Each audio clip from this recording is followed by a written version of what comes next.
There's this tweet that we're going to pull up in a second here that CNN put out that really exemplifies what the left thinks about following experts and what the left thinks about freedom. So here is that tweet from CNN, and this is Jared Monroe. If you're not familiar, he is the formerly known as Not Gay Jared on the Louder with Crowder show. So CNN wrote, the CDC releases guidelines giving limited freedoms to people fully vaccinated against COVID-19.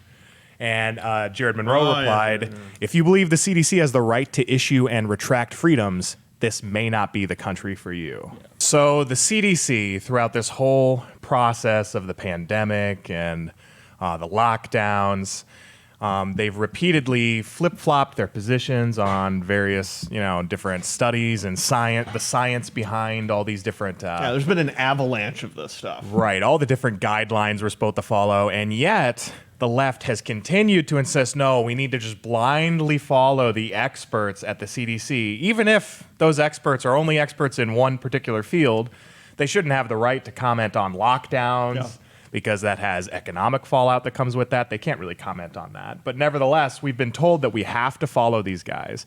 And there's this tweet that we're going to pull up in a second here that CNN put out that really exemplifies what the left thinks about following experts and what the left thinks about freedom. So here is that tweet from CNN, and this is Jared Monroe. If you're not familiar, he is the formerly known as Not Gay Jared on the Louder with Crowder show. So CNN wrote, the CDC releases guidelines giving limited freedoms to people fully vaccinated against COVID-19. And Jared Monroe replied, if you believe the CDC has the right to issue and retract freedoms, this may not be the country for you. Yeah. So I thought that just is it so perfectly encapsulates what the left is all about. And what they're about is the government has control over your freedoms. The CDC has control over your freedoms because they know what's best for you and they're going to take care of you. And we don't want to leave it up to you. Whereas the right, we think, hey, organizations like the CDC can be important to, do studies and find information, but they should not be telling everyone what to do. And one really great example of this that we've seen recently is that the CDC suggested that people should send nursing home patients back into nursing homes, even if they were COVID positive. Now, they did also say that those, nursing homes shouldn't take in more than they can deal with, and they should do certain contact tracing procedures and all that. But still, they forwarded that idea, and that led to the majority of the deaths we've had of COVID. Not the majority, but a huge percentage have been in nursing homes, like an obscene percentage. We talked about it a week ago. I always forget what the exact percentage is, but you can look it up. It's the AARP did a really good study, and they found the exact statistics for that. I believe it's around like 30%. It's crazy. But this tweet from CNN, like they're just saying, well, guys, you can have your freedoms, but only when the CDC says so. So first off, do you guys think that the CDC has actually been, proactively helpful during this pandemic, or have they caused a lot of harm with a lot of the information they've put out? Well, I would like to suggest, first off, that we recall the CDC.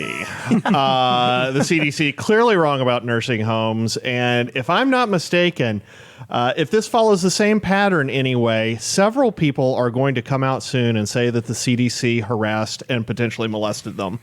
And it is time that we recall the CDC. I think we need to get a petition going and deal with it that way. If the pattern follows, that's what's going to happen. No, there is this...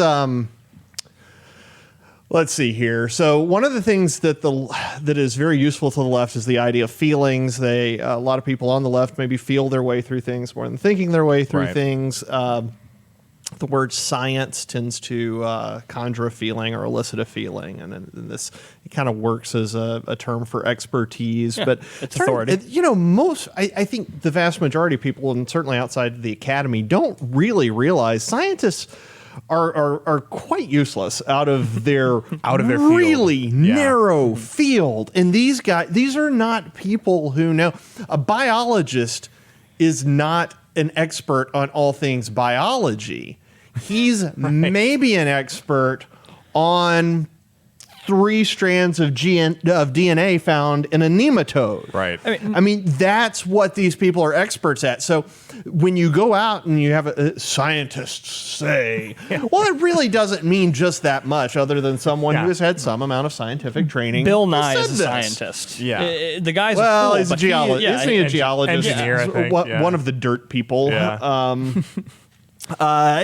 So their expertise is extraordinarily limited, and your point about there being economic impact, there being psychological impact, socioeconomic impact, demographic impact. There are all of the things are incredibly complex. It turns out the world is unbelievably complex, and all of these things touch up against each other. And having dragging out some poor scientist who knows about 2 genes on a freaking nematode and getting him to analyze this, there's no telling how much he's going to get wrong.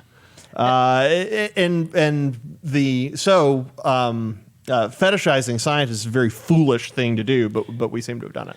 And not to mention that complexity that you're talking about, Josh, that complexity kind of results in these scientists being useless even in their fields of expertise. I mean, the gold standard for academia and for the sciences is the standardized control trial, which does an excellent job of isolating what the causal factors in something is. The only problem is that when you get rid of all externalities, you actually can't tell how things operate in the real world. So whether or not something is a solution or is causal no longer matters the moment you look at a real world scenario. So the sciences, they can give us a good perspective, but that's it. It's a perspective. And I think the problem is, to get at your question, Michael, about whether or not they were proactively helpful, they were proactive and deeply unhelpful. And the problem with that is most figures are maybe not proactive. You'd hope that the most well-intentioned folks are proactive, but are incredibly unhelpful. The bureaucracy, academia, the sciences, all these folks tend to be